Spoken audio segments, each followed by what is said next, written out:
it's easier. You all have very long bios. So we're live.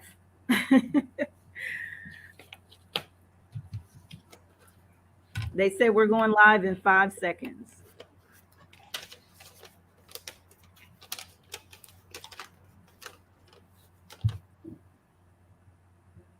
Okay, we're live right now. All righty. Welcome, everybody, to the Symposium on Environmental Justice and Health Disparities. My name is Pamela Bingham, and I am the Operations Manager for SIEGE, Community Engagement, Environmental Justice and Health in the School of Public Health here at the University of Maryland. I almost said the University of Florida, my alma mater. Today, this is such an important session, and we have so many dynamic women joining us. First of all, our session today will be moderated by Dr. Tanya Phillips. She is a licensed clinical social worker in Maryland and Virginia and a licensed clinical alcohol and drug counselor. Her specialty areas include substance use disorders, trauma, and organizational psychology. Her clinical work and research focus on clinical intervention and employee well-being from an organizational context. She is currently the director of the Faculty and Assistance Program here at the University of Maryland, for which we're very grateful. She provides administrative oversight and clinical consultation related to fitness for duty and all employee-related issues. Dr. Phillips holds adjunct and visiting lecture positions in various institutions and is a published author with a small private practice providing trauma-informed care to uniformed personnel and professional continuing education services. She has developed training curricula and trauma-related training for a host of organizations. She completed her undergraduate and coterminal master's degrees in social work at the University of Maryland and her doctoral work at Morgan State University. We are very appreciative to have her with us, and I will allow her to provide a session description, and then we will have each of the presenters actually introduce themselves. Awesome. Happy Monday, all. Happy I'm excited to be here, and I thank you, Pamela, and School of Public Health, just for the invite and the time today. I think it's pretty awesome when we get together as women, right, to talk about what we do, but not just what we do, but how we take care of ourselves in the process of what we do. Environmental justice is advocacy on the front line. And when we think about how we pour into others, I think it's pretty relevant and a must mandate that we talk about how we pour into ourselves. So I'm excited to moderate this opportunity today, to throw in a few clinical tidbits, to talk about the mandate. And I speak that highly, the mandate, because I think when we are working to serve, we forget ourselves.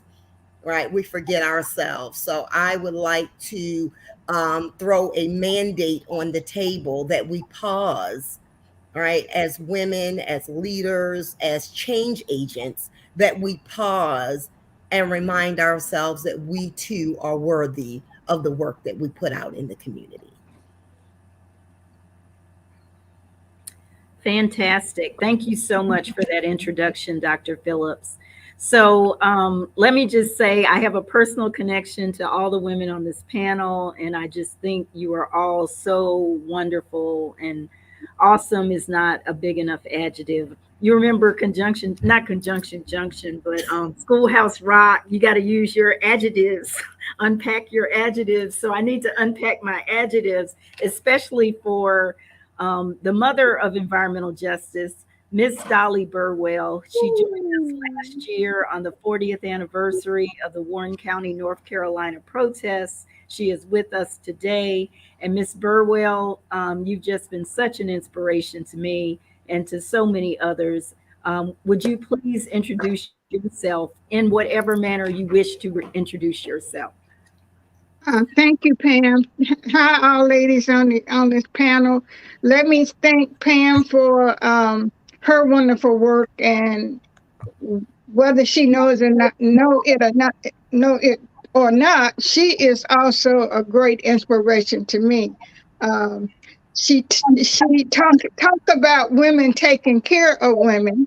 When I was there last year, she took care of me mightily.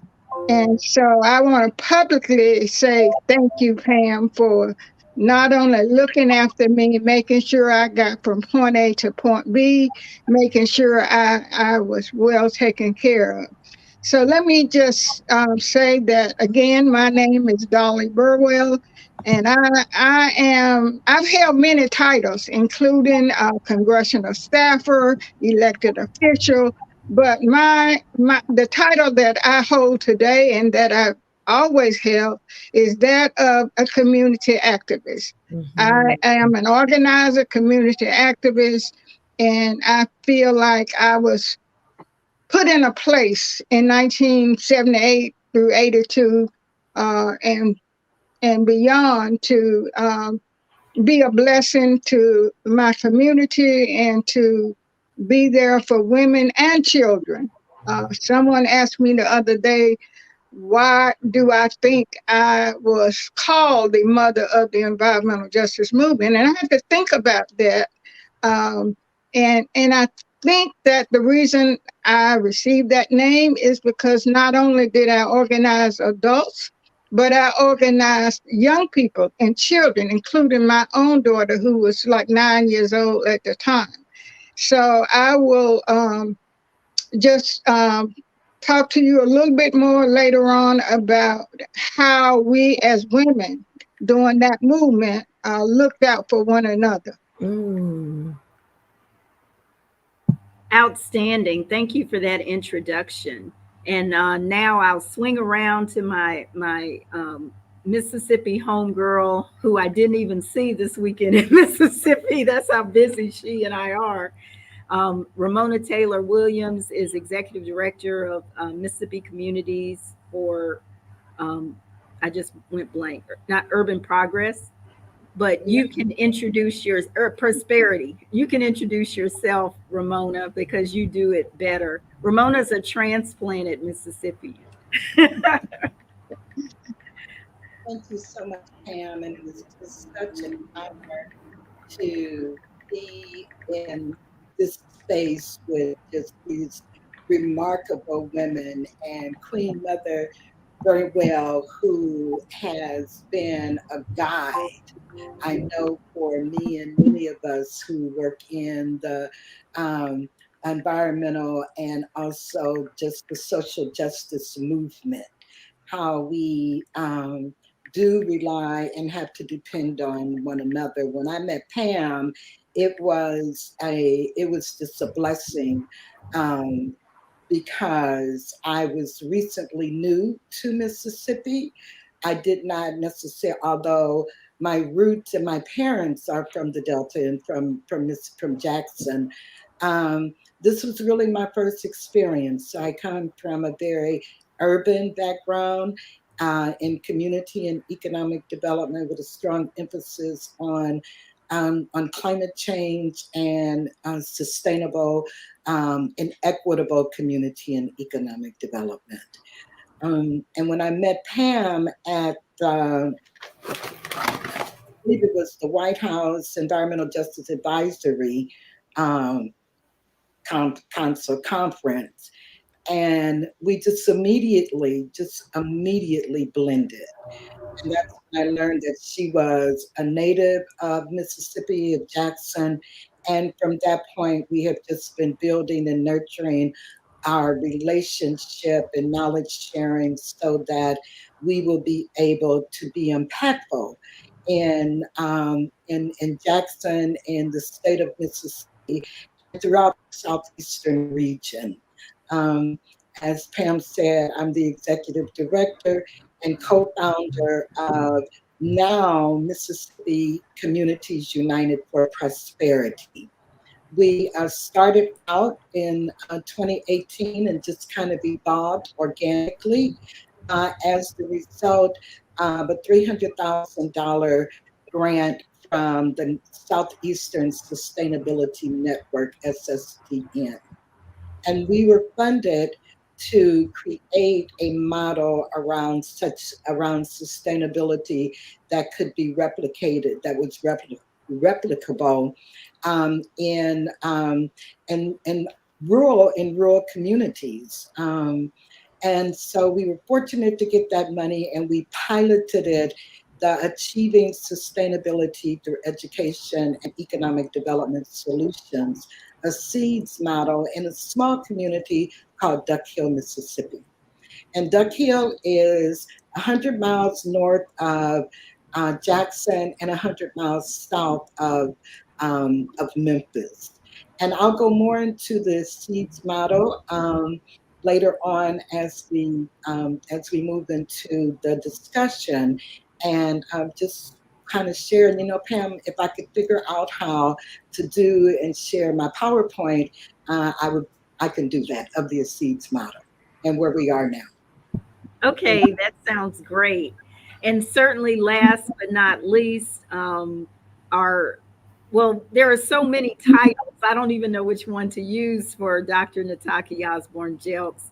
She's an assistant professor at Spelman. She's a board member and founder of West Atlanta Watershed Alliance. She is either, I don't know if you're called president, leader of the National Environmental Justice Advisory Committee, but she holds an office there. She's a mother, she's a wife. We text all the time. Sometimes I'll see something crazy in the news and I'll say, "Did you see this?" So I'll let her introduce herself and all of her fabulousness. Thank you so much, Pam. I'm also, let me just say, I'm a daughter of Mississippi as well. Born in a little small town called Walnut Grove, about 45 minutes away from Jackson. But so half of my family is there. The other half is in the Delta. My father is from Greenwood. My parents live in Itabena. So got Mississippi all running all through my roots. And veins, if you will. But as Pam said, like all of you, have wear a lot of different hats. So I do teach at Spelman College in the Environmental and Health Sciences program. But really, what got me to Spelman, quite honestly, what got me to even having a PhD is my work in the community. I have been living in Atlanta since I was an undergraduate student. I went to Spelman as an undergrad. And so I've lived on the west side of Atlanta for most of that time. And West Atlanta just has a number of environmental justice challenges. But really, even before that, it kind of started not from my time in Mississippi, but we moved around a little bit, even though my family is from Mississippi, got a lot of family there. My parents have relocated back to Mississippi and have been living back there for, I guess, maybe about over 20 years, nearly 30 years now. But we lived for a part of my childhood in Louisiana. And so I lived in Baton Rouge, but within that Cancer Alley corridor, and just noticed anecdotally for myself that my health was changing. I had some light colored spots on my skin that the doctors diagnosed as hypopigmentation, but they never could figure out what it was. They gave me allergy tests, trying to see if it was something that I was eating or, maybe some personal care products that we were using, but they could never find anything. But what I know is that I didn't have that before I moved to Louisiana. And after I moved away, it went away. My mother, while we were there, was also, or after we were there, was diagnosed with breast cancer. And it wasn't that we could, make, a definite connection between what she may have been or what we may have been exposed to and her diagnosis, but just the fact that that possibility existed really gave me the inspiration to work on environmental justice issues. And I like science, so I decided to take it from, the frame of, trying to use my, scientific expertise and knowledge as a tool to advance social change. But, I really, even as someone with a science background, just started in the trenches. Once I found myself in West Atlanta, in this place with a lot of environmental challenges, and the key or the answer that I saw there was, through organizing. So that's been a consistent theme, both the organizing, education, mobilization, as well as, work around science.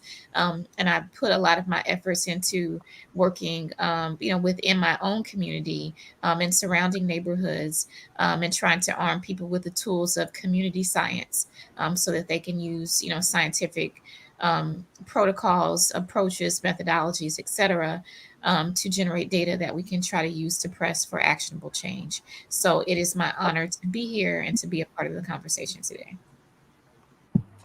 And thank you so much. I wanted to acknowledge that I am being assisted today by a University of Maryland student, Ade, and we want to thank her. She is the next generation, and we're trying to incorporate the next generation in all of our work. I will now turn over the questions to Dr. Phillips, and we can just get into it with this powerful group of women. And absolutely. Absolutely. I want to digress a little and just kind of read a little bit of what our topic is today. I talked about self-care, but I did not jump into this powerful theme, this powerful name of what this segment is.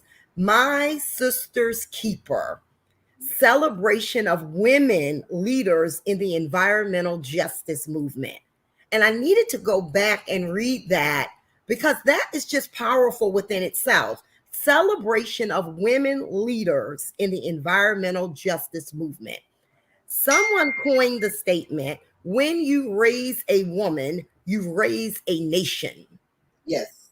Women and young girls are more vulnerable to the effects of climate change and environmental degradation.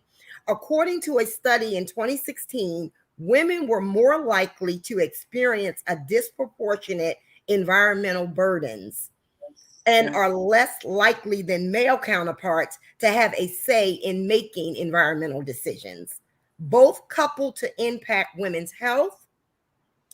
Reportedly, women have lower incomes and social statuses resulting from a capitalist and patriarchal structures and processes. Women of color face more challenges with the threat of climate change and daily issues related to the social determinants of health.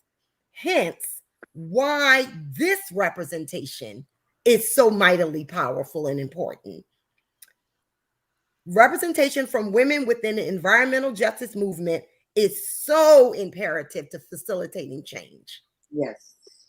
Just with that piece, and I'm not going to make any assumptions, but I'm going to throw a general question out there and anybody can tackle it. How would you define what does environmental justice mean to you?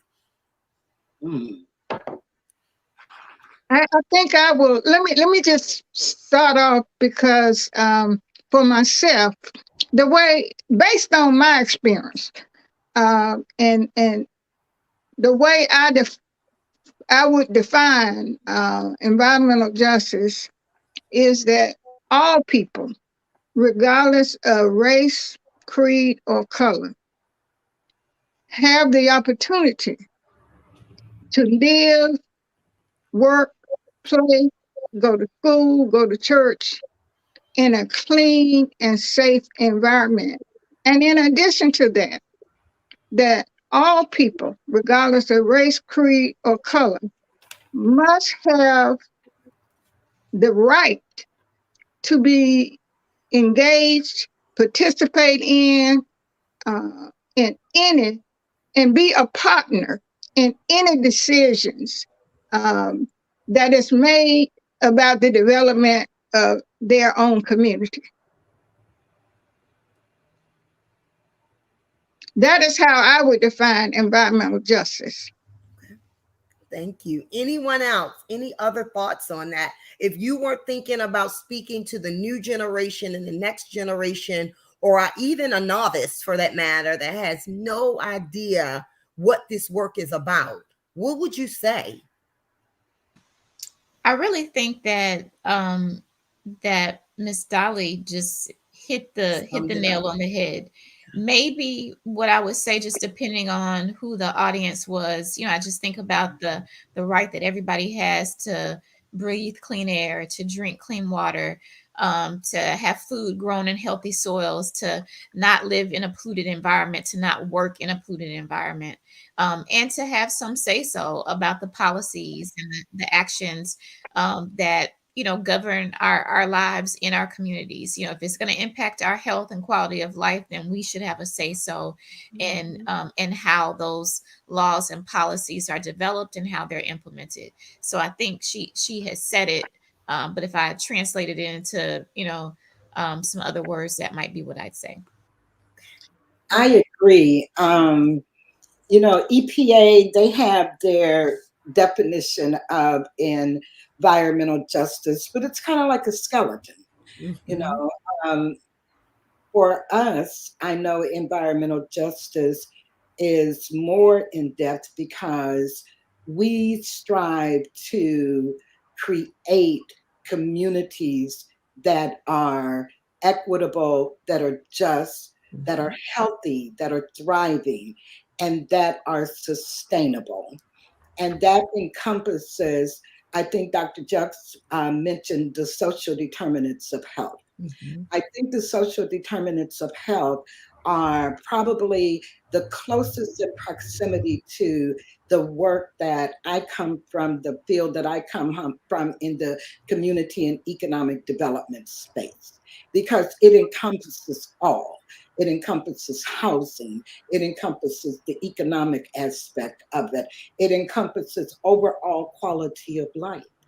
So what we say to the constituents and the communities that we work in, if it does not play in Madison, which is a very wealthy county, adjacent to Hinds County in the city of Jackson, where I have to leave my community in Jackson to go to Hinds County in order to get quality food. So environmental justice also says that I have access to amenities in my community. And when that is absent, then we have to, as Dr. Jack said, we have to be the architects of public policy to make sure that those policies are being drafted and crafted in an equitable and inclusive way, not just from justice perspective, but also from investments, public and private investments, because there are billions of dollars out here right now, billions of dollars like we've never seen. And those funds should come into our community. I love it. If you, and then this is again, open dialogue for anyone. If you had to describe your work in the environmental justice movement, past and or present, how would you describe that? And are there any key seminal parts of your work that you've done that you would highlight and speak to?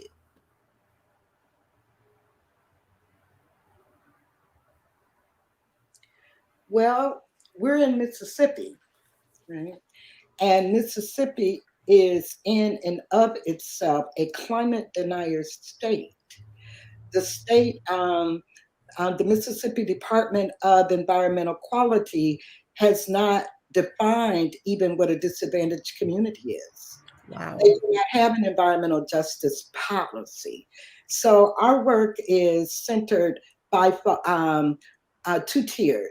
We look at it from a policy perspective and what can we do in order to move an equitable agenda around climate and environmental justice in Mississippi. But we also look at ways that we can mitigate the traumas that our communities experience on a day-to-day basis. We're just recently going into a community. Our work is centered and was centered up in the rural areas where we modeled the Seeds Initiative. But when the water crisis hit in Jackson, that impacted me directly because I live in Jackson. But it's often overshadowed because of the water crisis and its severity was the root cause of what caused the systems to collapse. They were already antiquated. and what caused them to collapse, and that was the flooding. And so we're working in a community now that lives under the constant trauma every time it rains. And if it rains hard and the Pearl River spills over into the reservoir, and Dr. Nataki and Pam would know what I'm talking about, spill over into the reservoir, then there's a creek that runs parallel to this community. And when they open up those gates at that reservoir, they overflow the Pearl River, and it just gushes into this community. And this is a middle-class African-American community, isn't it, Pam? And so we're working in that community, and to also help the community to organize and to understand this, what's called the U.S. Army Corps of Engineers is proposing what they're calling a flood mitigation or remediation plan, and it's called the One Lake Plan. How I see this One Lake Plan, it's just an urban renewal, a new face of urban renewal. But instead of using concrete and highways this time, they're using water. Wow. Wow.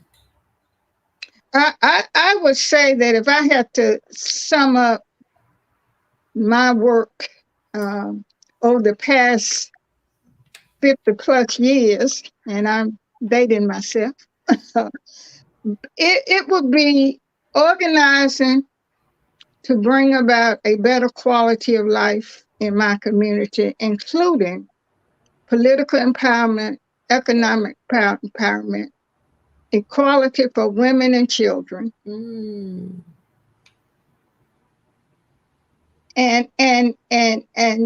justice, social and economic justice.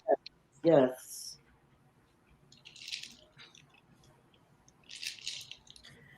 You know, you guys know I am a mental health person. So my brain is automatically thinking about the heavy lifting, Yes. right? The heavy lifting of the work that you all are so passionate about. Ms. Dolly is talking about a lifetime for me, a lifetime of, you know, my age at 50, right? She's been on the forefront here, and I am like excited, right? Because that's a salute, Ms. Dolly. If you had to talk to me about just as a woman of color, you know, out here in these streets, and I will use that word literally, out here in these streets, really doing this work. What has that experience been like as a woman of color serving on the front lines for and with your community? You know, I have to say that my mother used to always say to me, when you're given lemons, make lemonade. Yes. And so and she had a lot of sayings that has stuck with me throughout my lifetime of service. Yeah. She taught us as a mother, one of our greatest roles is not only to serve our family, but to serve others. She always said that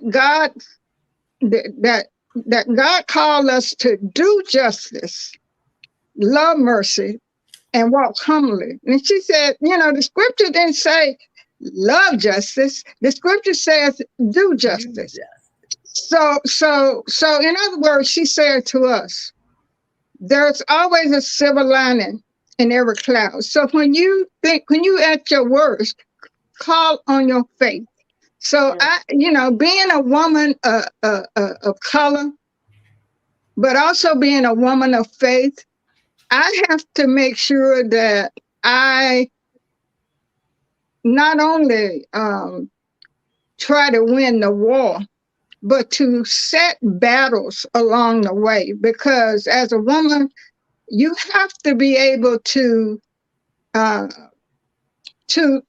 measure some progress to along the way, and don't be afraid. I used to worry about my anger, you know, but then I heard someone say that Hope has two daughters, and one is anger, and the Yes. other one is courage. Mhm. So, in order to keep yourself hopeful, you know, you will get angry sometimes, and but having that courage to keep moving as you along with that anger, you can be hopeful. So I have had to not only make sure I'm there for my sisters and be my sisters' keepers, but I make sure my sisters are my keepers. Yeah. I don't hesitate to ask my sisters when I need something, and they don't hesitate to ask me when they need something. During the whole movement in Warren County, you know, sisters were there for each other. Um, from cooking meals for us, those of us who marched and went to jail, they made sure our children were looked after. They made sure that we could come by the church before going home and not only eat, but take a plate to our spouse if we had a spouse at home.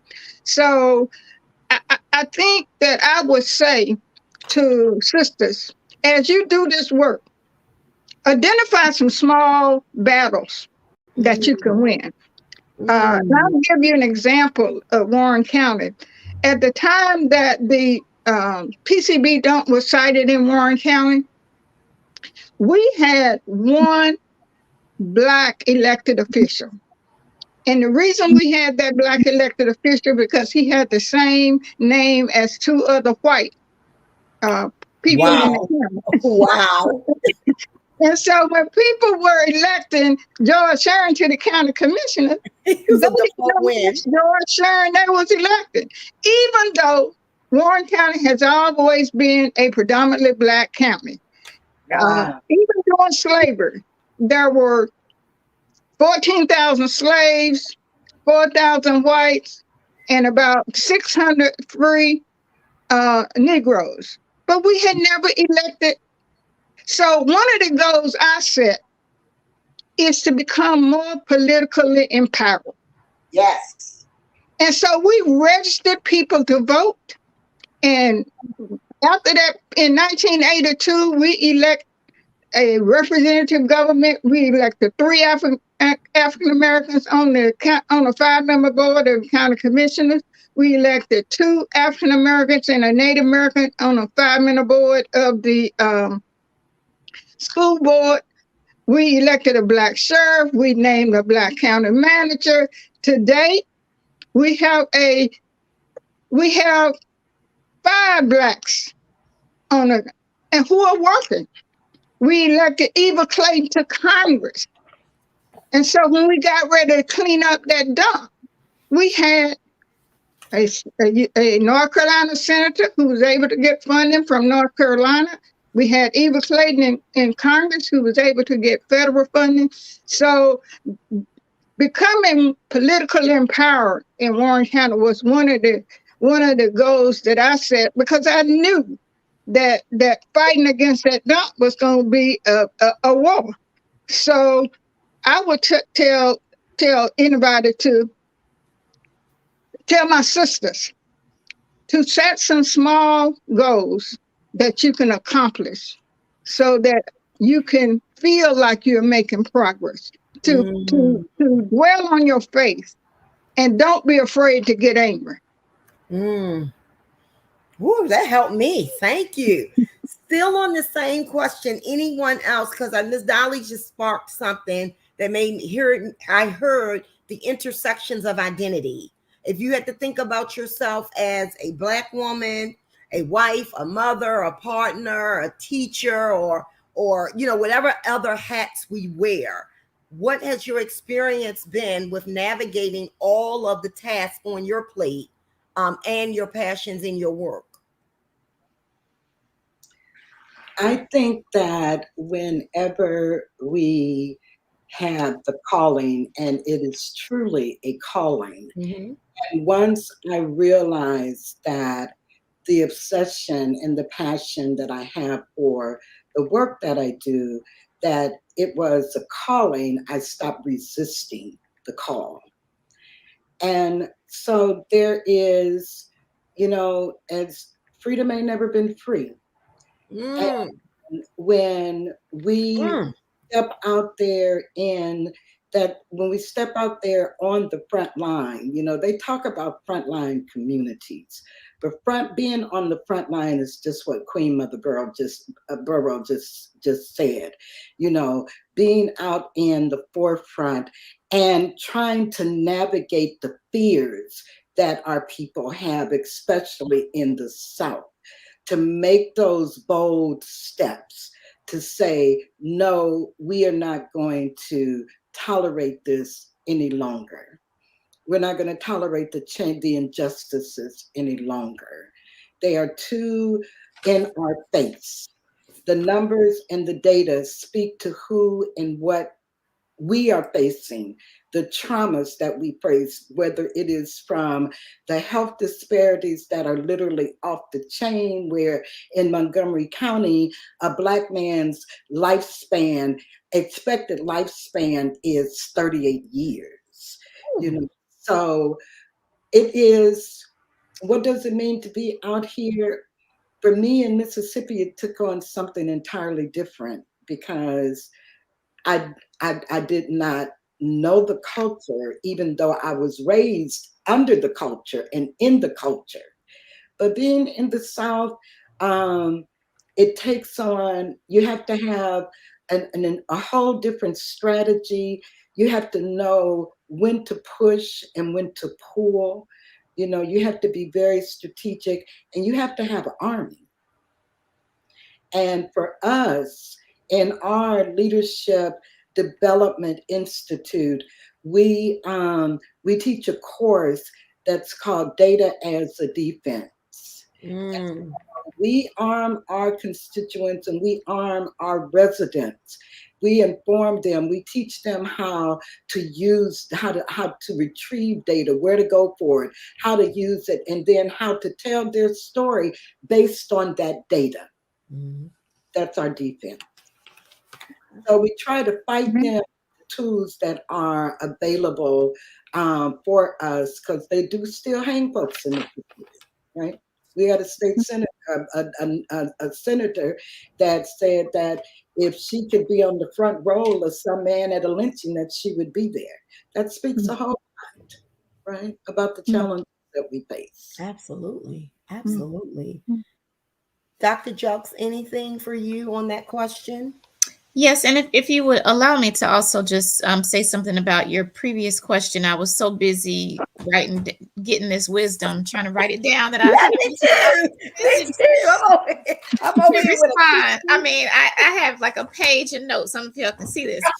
But, so to the first question around like how do you maybe kind of characterize your work, I would say that while I definitely am like everybody in this session, doing a lot of work to improve my community, I would say that I have gravitated toward two particular audiences in my community: the youth, as well as our elders. I'm an oldest granddaughter, so there's something about the elders that has always kind of been this connection for me. I kind of like to sit at the knee or the feet of my elders and learn from them.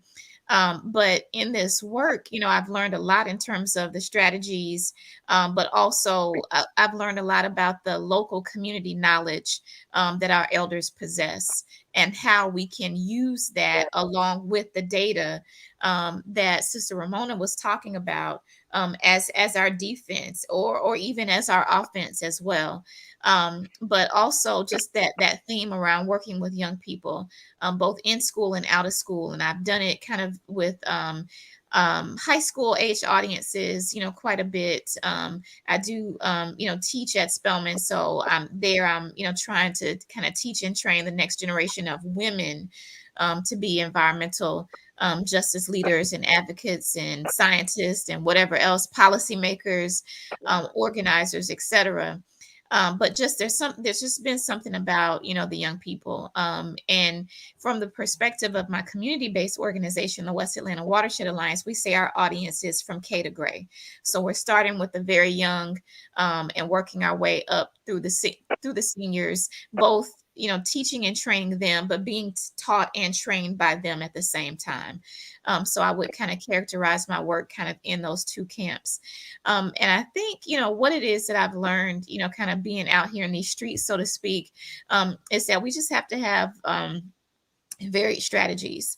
There's always some type of barrier that's put up. We definitely all know, as folks who have, lived and or been raised in the South, that they're just a particular set of challenges that seem to be so present, ever present in the South, because of the way, the pervasive ways that, institutionalized, racism have played out in everything in the South, how our cities and towns are built, who gets certain services, where things are dumped, who is elected, the attacks on our voting rights, all of that, just really calls us to come up with varied strategies.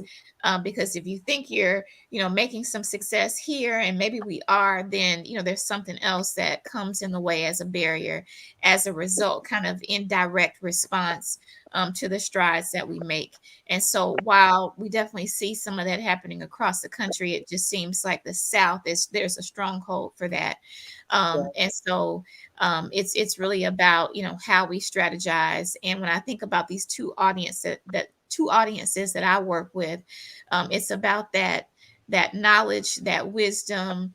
It's about the resilience of our elders, but it's about bringing that together with the creativity, and the innovation and ingenuity, of our young people at the same time. Love it. I love it. I am learning so much, Pamela. I don't know why you selected me to moderate this, because I'm over here taking cheat notes and getting all these jewels of wisdom. So I'm really excited. The next question, again, going out to the panel, and then I'm going to move into direct questions for each speaker. This is the last one. That's just a broad question. Women of color have always been victims of violence, from rape in slavery to civil rights, looking at the beatings of Fannie Lou Hamer and many others. How do we raise awareness about these alarming incidences of violence against women environmental justice advocates? And why do you all think it's essential that we document these cases and seek legal redress? I think that's an opportunity because there's so many stories that have not been heard. I really learned and began to learn about myself. And then I moved to Mississippi in 2015.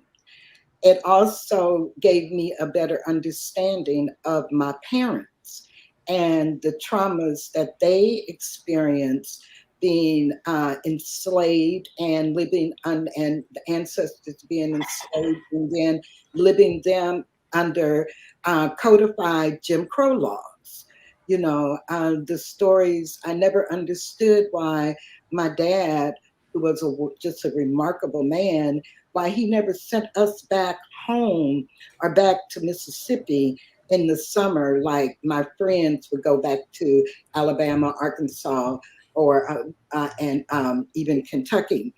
But once I got here and I started digging into my roots and digging into the history and learning about Emmett Till from other than what it just almost was buried. Yeah. And, because my parents, they were, of course, a part of the Great Migration. They migrated to Peoria, Illinois. Emmett was from Chicago. So that was a very, very close connection. And my dad was from Money, Mississippi, where Emmett was taken. He feared, and I didn't know that until I got here. but he feared sending his children back during the summer, right? Because of what had recently happened to Emmett Till.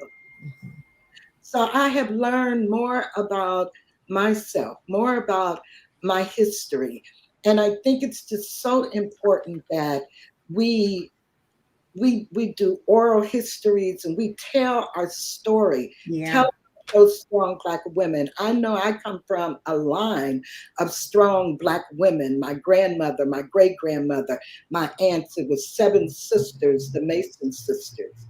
And when I think about their struggle, and every time I ride up through that Delta, it's as though I can hear the ancestors crying out, justice, daughter, justice. So I think I'm going to fight my last battles here in Mississippi because I feel I have an ancestral obligation to try.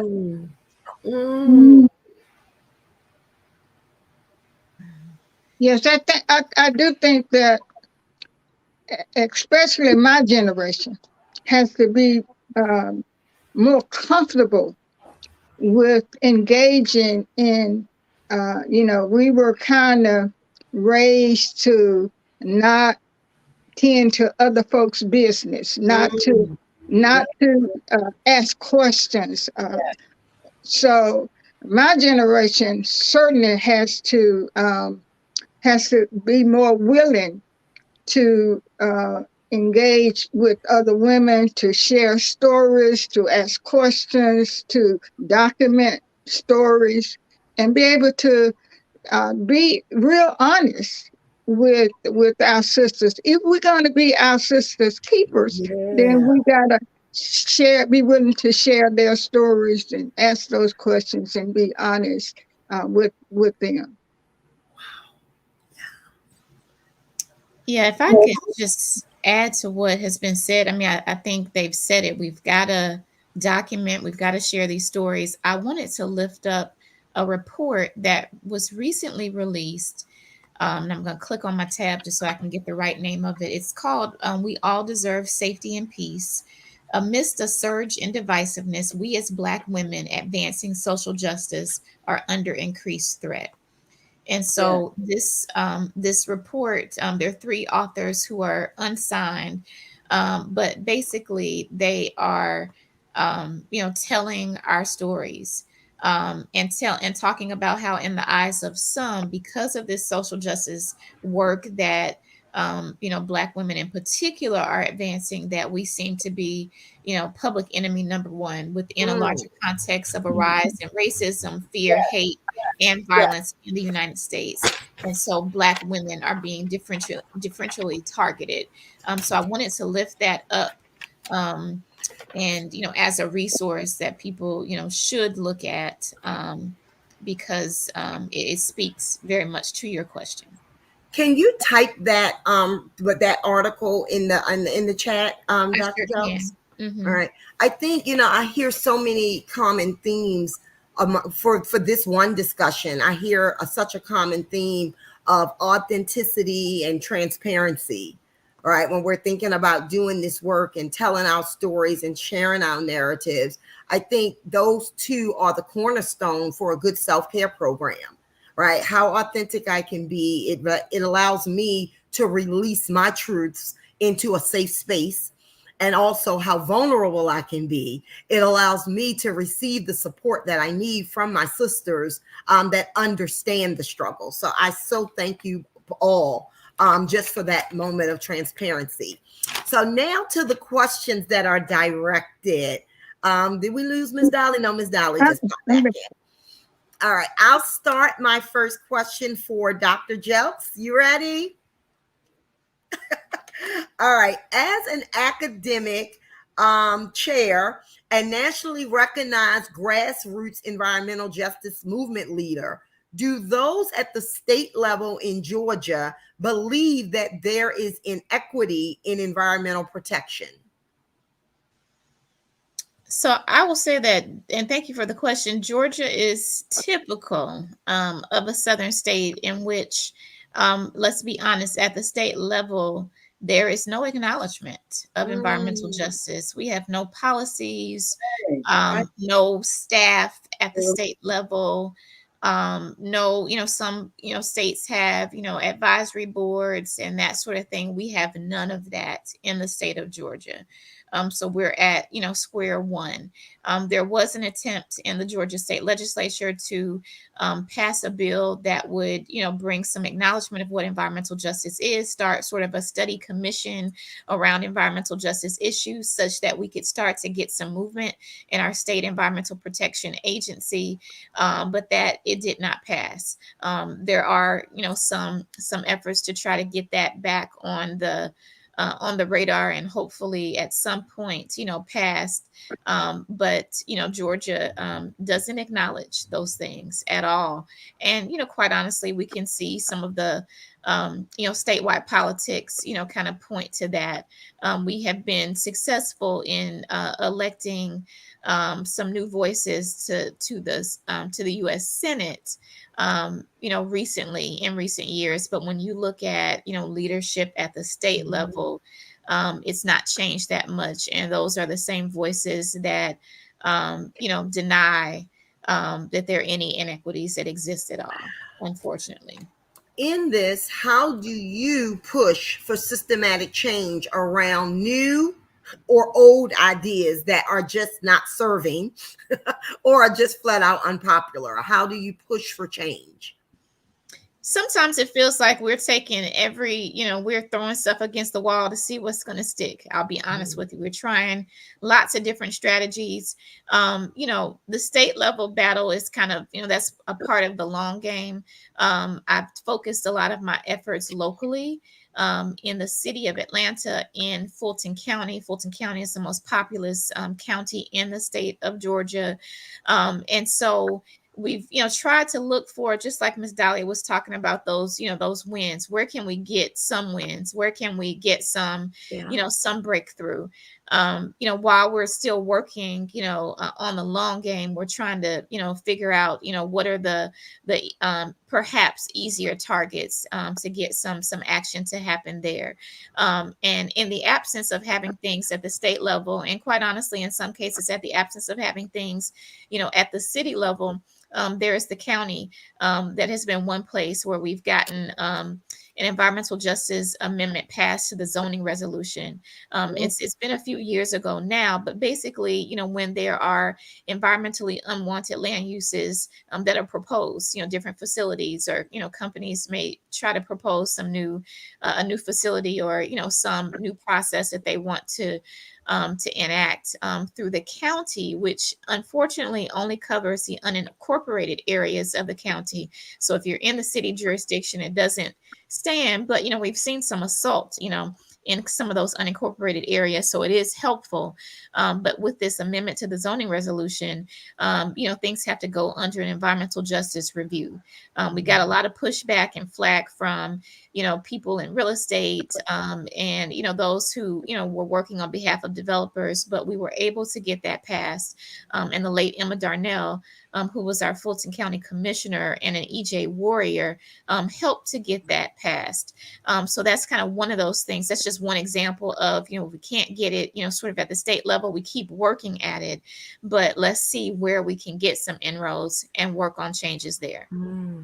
In the spirit of the final question for you, in the spirit of our title of our topic, My Sister's Keeper, how would you encourage women not to give up in this process?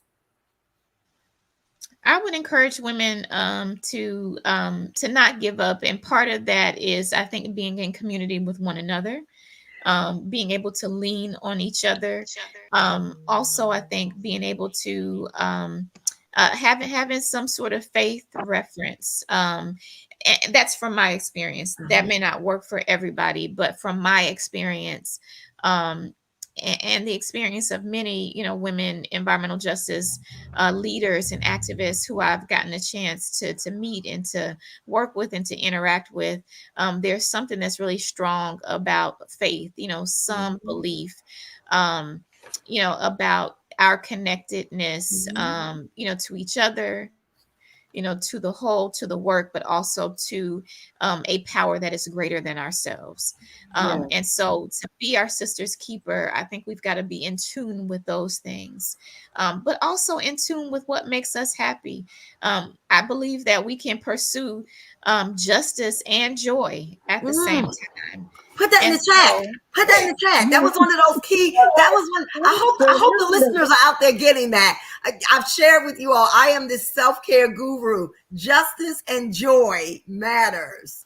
Yes, I love it. I love that. So I'll stop there. But just as there's so much for us to struggle for and through, and I'm in the struggle. I've committed. I'm in the press, as they say in the Black church.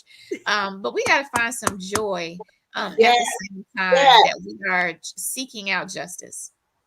I love it. Thank you, ladies, so much. Pamela, thank you for tagging me and pulling me away. This has been an absolute delight. Thank you. All right, next question. Miss Ramona Taylor, are you ready? I'm ready. So you are on the ground in Jackson. Explain what has happened in Jackson with the failure of the drinking water infrastructure, the politics between the mayor and the governor of the state of Mississippi, and what you are contributing and doing on ground down there. Oh my God.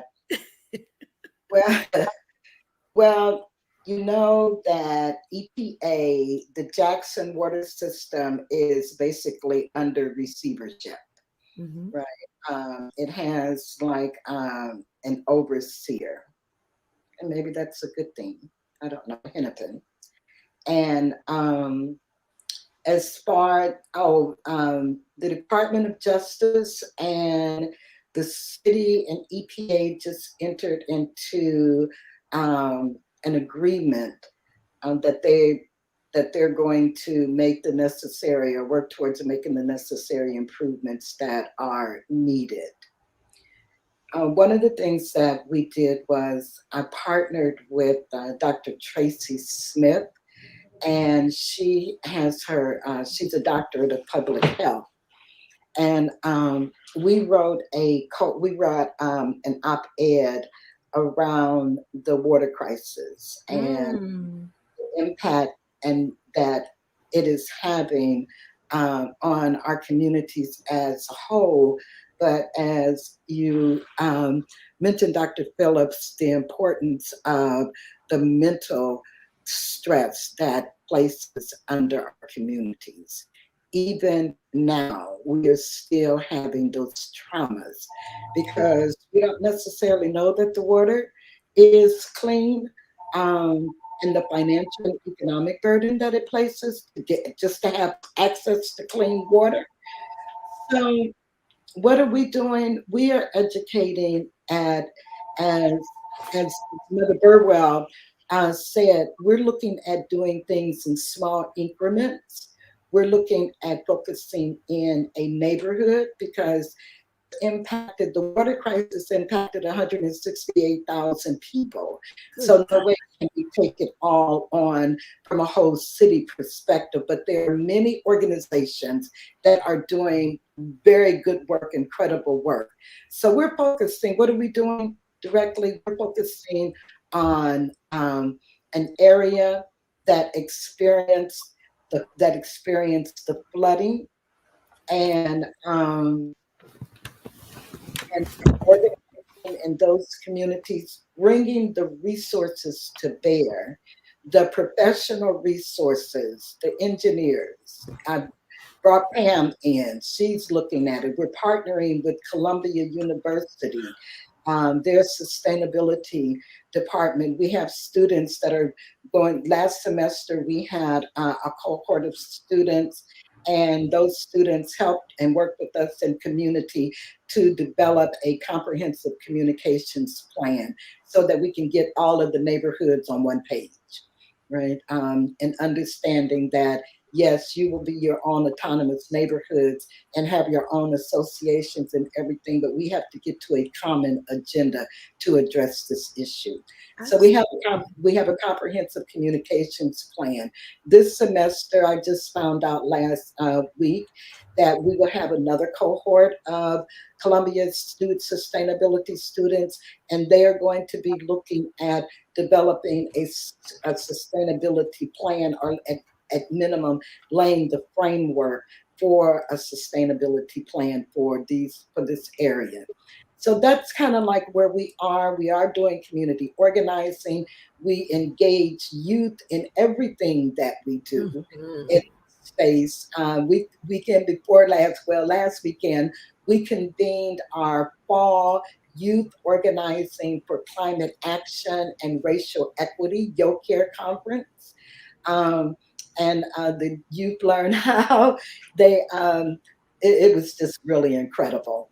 But YoCare is, they are developing what Beats for Justice, where they're learning a software. We got the software company, manufacturer company, or whatever, to donate the licenses. And then we got the laptops. And this was 2 students from New York, right, that put all of this together. Wow. And yeah, so now we're looking at building out a studio for the young people, so that, and that's our way to disrupting the school to prison pipeline that so many get locked into, and also our way of getting and engaging our youth and for the next generation to carry on. You can see by my hair, I'm ready. I'm winding down.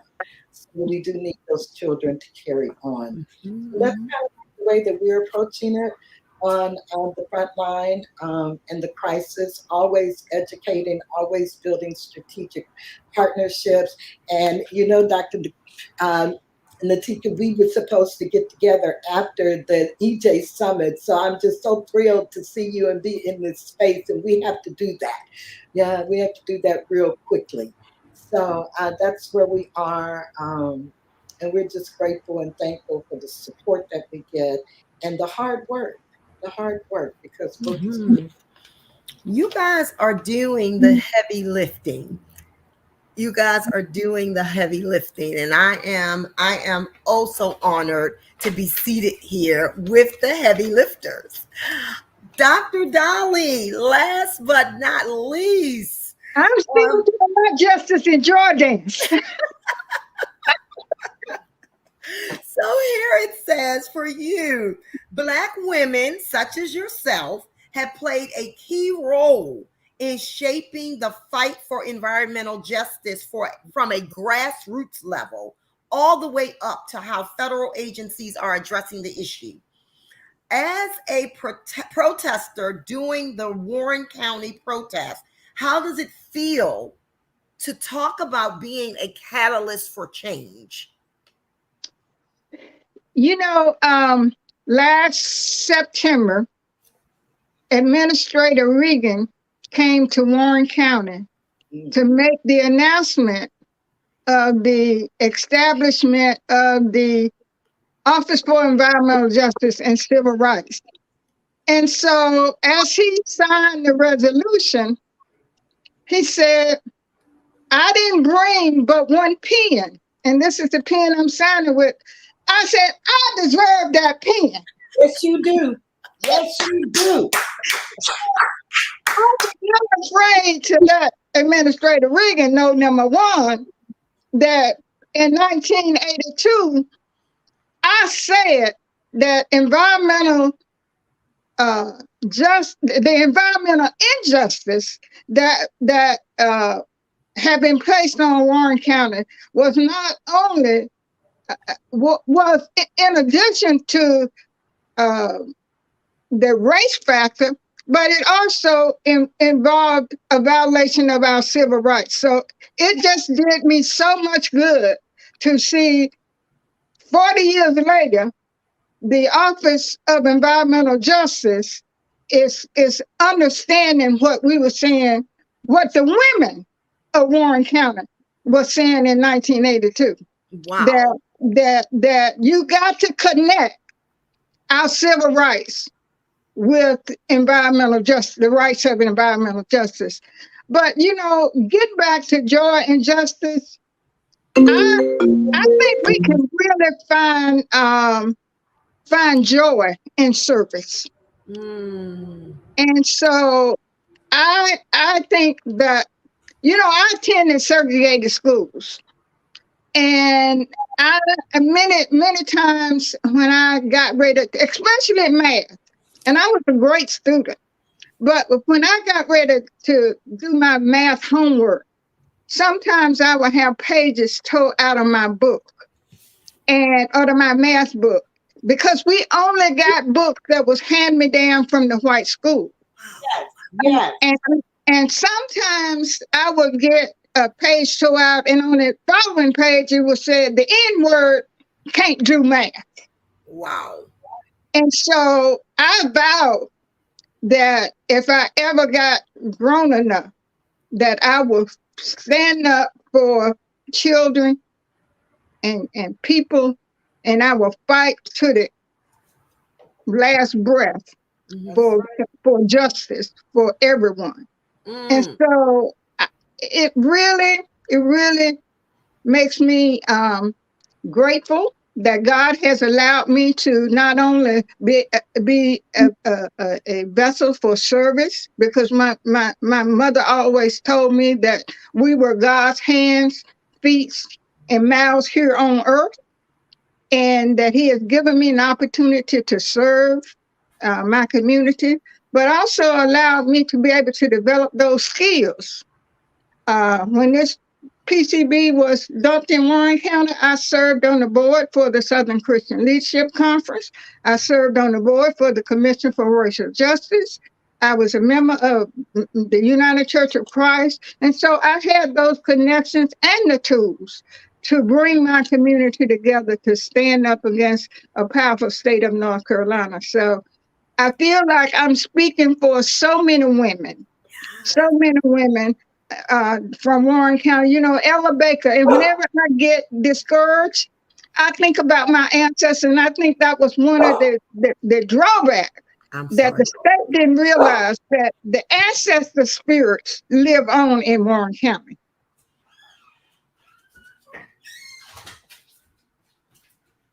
I'm so sorry. My dog don't like my Amazon Prime person today.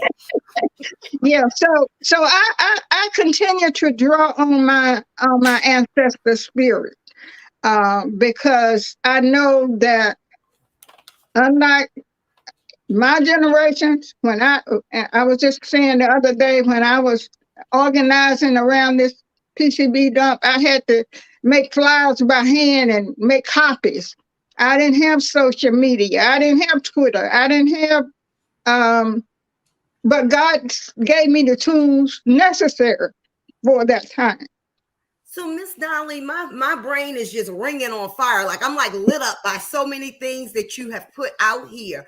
There's this African adage that talks about we lift as we climb, right? And I hear you in the lift and the climb. Can you speak a little bit? Because I'm reading some of the things that Pam has given me about each of you with goosebumps here. You're talking about and consistently referencing your mom and Faith and some of the things that she has put in you. What was it like for you to take your own daughter to a protest?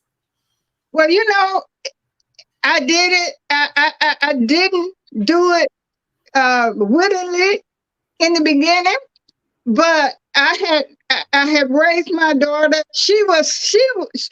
I used to hear her tell her friends that she was conceived as an activist, because she was marching for the Wilmington 10 when she was 4 years old.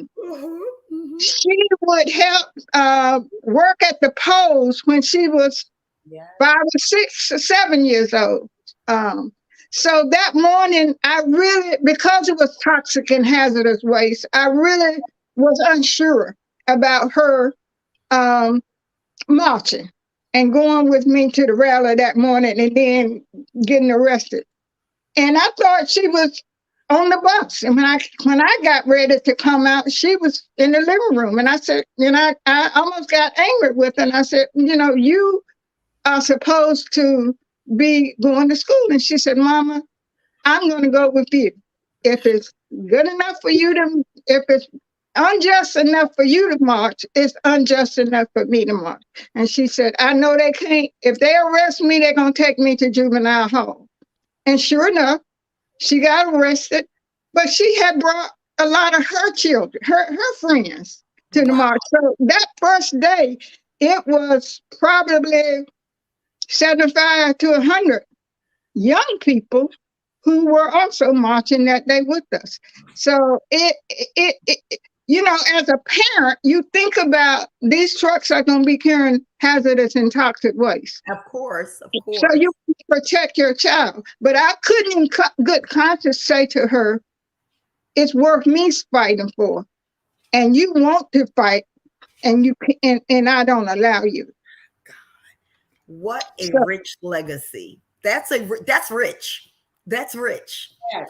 The last piece of your question, because I'm watching our time here. Why are women of color so imperative to leading the environmental justice movement? Ooh. Well, I think because women has that I think as women of color, we just get the job done. It's simply that, and I think we got a spirit of Malcolm X in us, by any means necessary. Yeah. And I can speak from the Warren County movement. It was women who marched, women who cooked, women who took care of other women's children. And I think that when I look at women in the South, when I think about women around environmental justice like Dr. Beverly Wright and Bernice Miller and Peggy Shepard, and so many others, I think we care for our communities. And I think a lot of us know that if it has to be done, why not us? I am so honored. Again, you all have heard me say it. You will hear me continuously say it.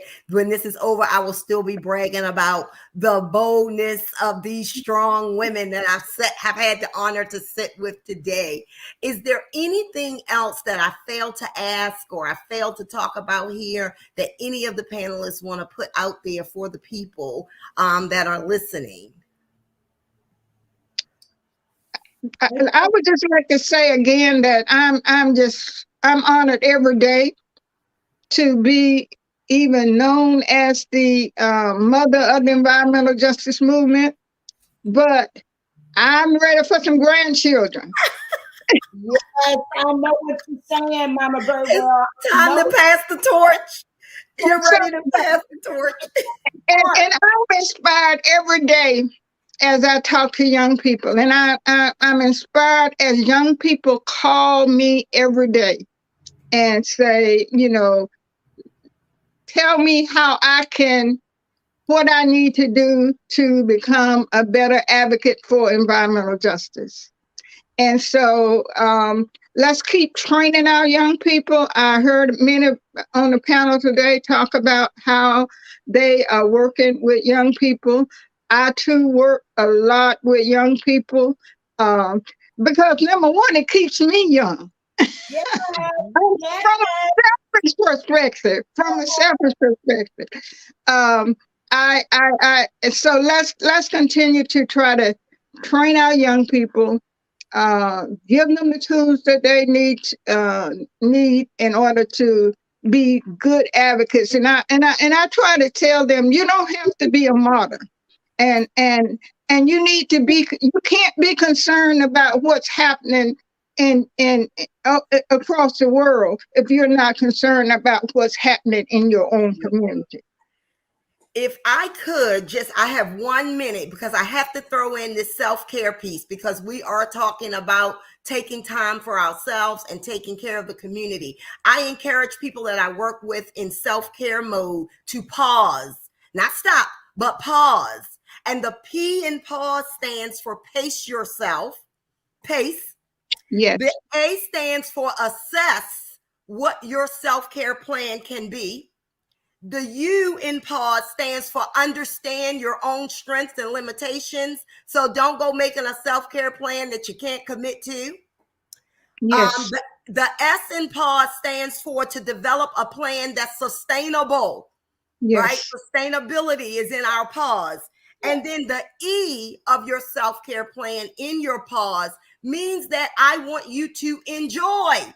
Do Yes. not develop a self-care plan that's boring. Yes. So in your pause, you are pacing, assessing, understanding, you're sustainable, and you are enjoying yourself. Thank you I all, love the ladies. beach. I love the beach and I love the sunrise and sunsets.